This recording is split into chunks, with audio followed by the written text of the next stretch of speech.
За бүгдээрээ сайн байцгаана уу? Бацаргана. За хамгийн сүүлд бид бүгд shopping cart хийж үзсэн байгаа. Shopping cart хийж үзсэн байгаа. За одоо ингээд за яг энийг юу яагагүй. Гэхдээ юу яасан баа. Энэ сэдвийн хүрээнд тэрийгэ сайжруулад vibe coding ашиглаад хэмэл ашиглаад өдрийн ингээд сайжруулж хийж үзсэн байгаа. Тэгээд энэ ингээд сонирхолтой санагдаж байвал та бас өмнөх бичлэгийг үзээрэй гэж зөвлөх байна. За миний хувьд болохоор кодоо ийшээ ингээд оруулсан. За саяны харуулсан хэсэг бол Fresh Cart AI гэдэг ийм файлд дотор байгаа. За өмнөх хийсэн хичээл болох юм бол shopping cart гэсэн энэ HTML дотор байгаа. За жоохон загварын сайжруулъя гэсэн чинь бүтлэгдсэн. Өмнөх хийсэн юм бол энэ байна. Show preview гэдэг. Яг ийм дасгал даалгавар хийсэн байгаа. За одоо дараагийн ажил маань болохоор дараагийн ажил маань болохоор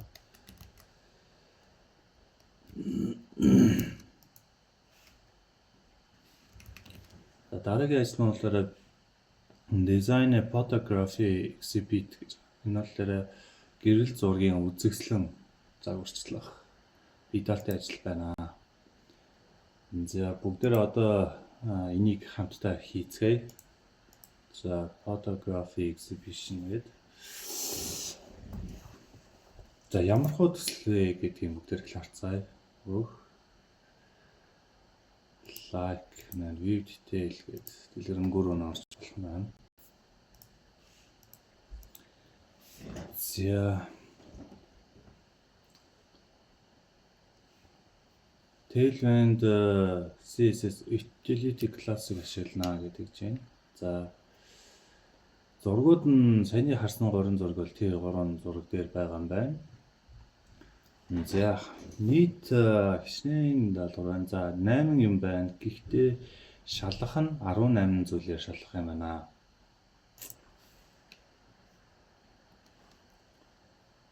За main container байх хэрэгтэй гэдэг гэж байна. Main container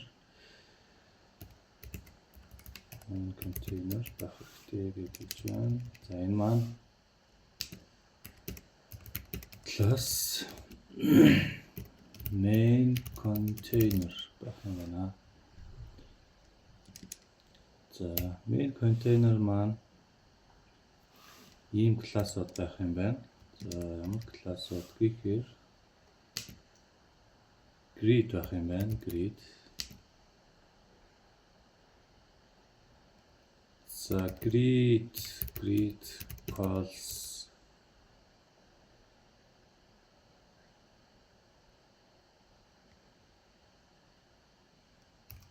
гур байна гэж би бодож байна. 3 баган болгосон байсан. За setting a row clone gap delete class for setting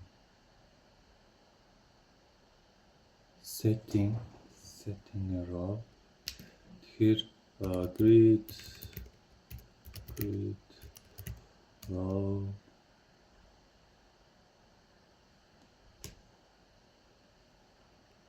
grid row 1 гэж тавьчих. Тэгээд gap. За gap 6 гэж тавьчих.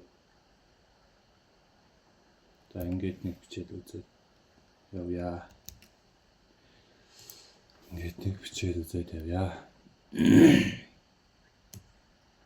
Энэ дотроо cart гэсэн 3 элемент байх хэрэгтэй гэж байна. Cart class тэнцүү cart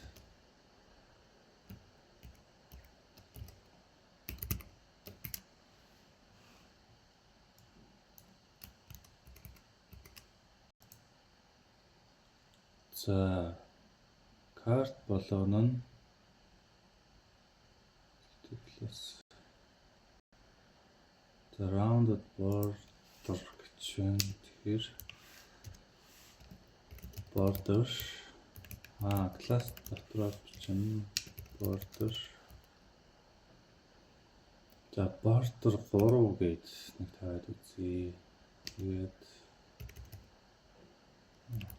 rounded pixel rounded болчихсон тийм.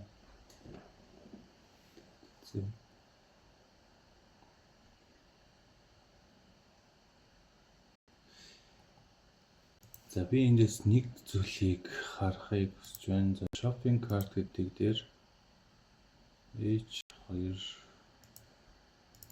cart гэж байна.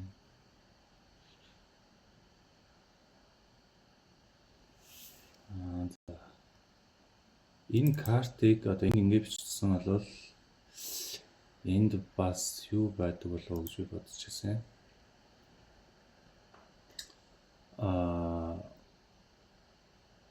Карт нөгөө нэг энд карт гэж бичсэн бол бүгдэн дээр нь дараа нь карт гэдэг дуудахаар яг эдрийг авчдаг гэж би бодож байсан. Тэгтэл үгүй юм байна.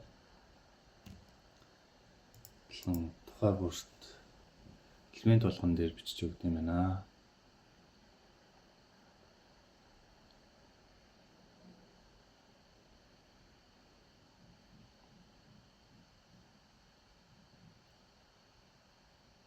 Utility class certain padding of your choice. Тэгэхээр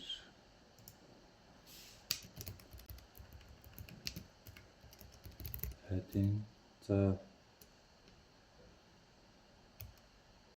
padding за P3 гэж бичиж P3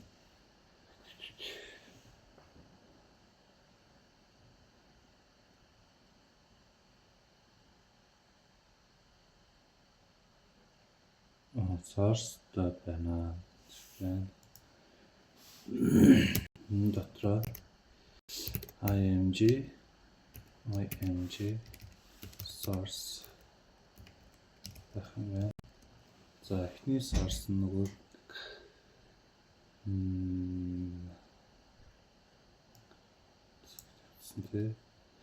за ингэж карт гэсэн чинь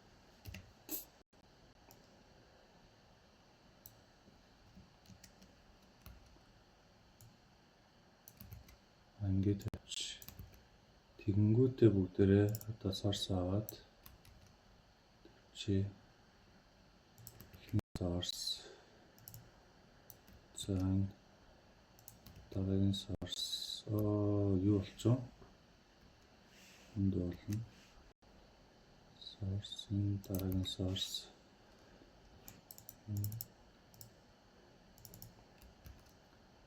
юм болвол C. За одоо гарч байна. Ер нь яг хуу бас яг дараалаад 3 гарцсан юм байна. Тэгээд тодорхой зай авцсан зүггүй наалаад ирсэн бол ахгүй тийм л юм байна.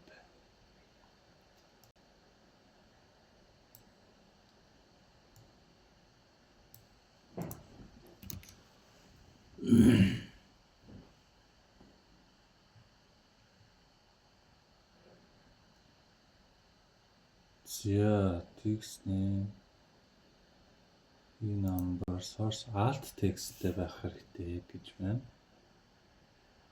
За тэгэхээр бүгдээрээ юу яа? Энд нэг байж таарна. Энд нэг байж таарна. Энд нэг байж таарна. Энд дээр нь alt гэж байх нэ. За alt-ын бүгдээрээ бичиж. Энд дээр нь тэгээд C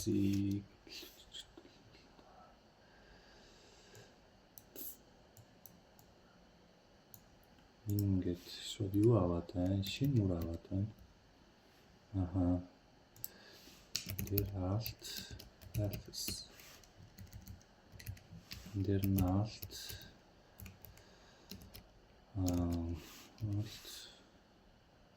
plus Classy classy гэж байна. За хоёр наалтсан байж тээ.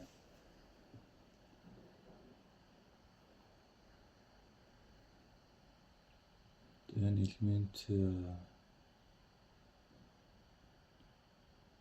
source and alt. Then element with class subheading гэж байх юм байна. Subheading description. За subheading description-ыг зургийнхаа доор байх юм байна. Тэгэхээр end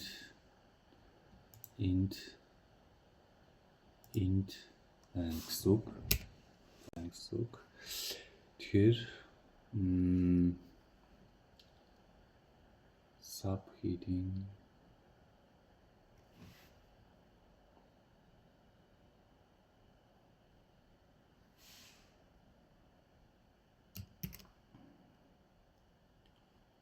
за h2-оор биччихье. h2 тэрний класс нь subheading. За ингээд h2-аа хаачих юм байна. За нэг p элемент бүгдээрээ биччихье. За энийгээ болоод class description гэж биччихье.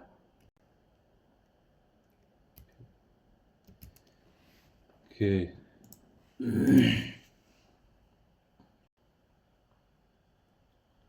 За энд мэдээж хэрэг нэг юу байж татлах л та. Энд нэг тайлбарууд нь байх хэрэгтэй байх. Тийм ээ, альфсэн чинь альфс тэгээд C юм чинь энд нь C гэж таарна.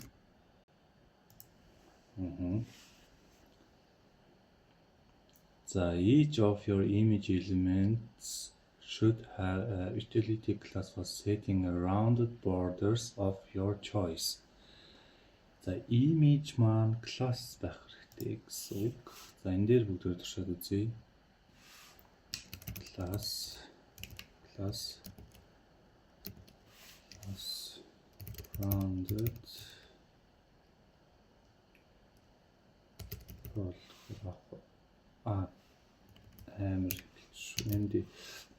MD болол авч байна. За тэгэхээр энийг зураг дээр оруулаад өгье. Энд нэг алдаа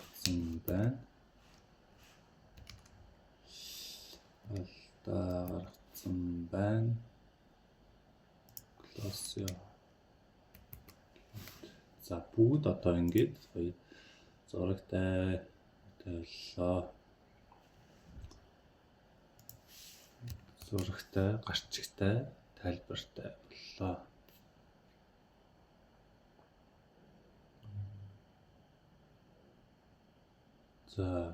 За subheading болгон font weight and size-ыг өгнө гинэ. За тэгэхээр heading, subheading чинь өөрөө нэг класс тэнгүүтэй. За font text bold. And sorry, h2 text LG text. За энийг text LG font bold. За окей. Интерчээ. Subheading гэдэг чинь гэдэг чинь за description нь болохоор font size-ыг тавьж өгнө гэж байна. Font size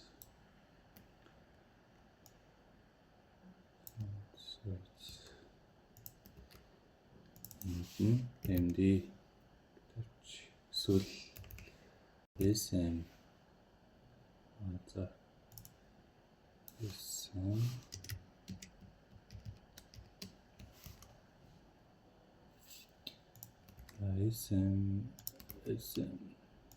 SM. За ямар ч ингэж user stories бол хийчлээ. Тэгээ шалгаад үзье. Вау, шууд тэнцчлээ. За, шууд бүх юмыг тэнцчлээ. Ерөөсөө чинь аль нь болох байна гэж тэгсэнгүү. За, гэхдээ энэ төслөө харах юм бол ийм гоё болсон байгаа шүү. За, та бүхэн ягс ийм гоё болгоорой гэж хүсэж байна. Би бол ямар ч юм бүх экстрем хийгээд сайхан дүүргчлээ. За, дараагийн хичээл дээр бас яг ийм болгоод та нарт үзүүлье. Олгоцсон байдлаар үзүүлээд китап руу авчлаад үзүүлье. За, мөн өмнөх хичээлээр сурсан vibe coding буюу хиймэл баяжуулсан оюун ухаан ашиглаад нэгэ бас гоё болгож болж байгаа. За, ингээд front end libraries and framework гэсэн front end development сэдэв маань өндөрлж байна. За, тэгээд бусдаар бол тестинг, тэгээд хурд сайжруулах, D3 сан гэх мэт хичээлүүд байгаа. Тэр бүгдийг хийгээд та бүхэн front end developer гээд тэр шинэ сертификатыг эх онд бас аваарай гэж хүсэн өрөө. За, энэ хүртэл хамт байсан та бүхэнд маш их баярлалаа. Түр баяртай.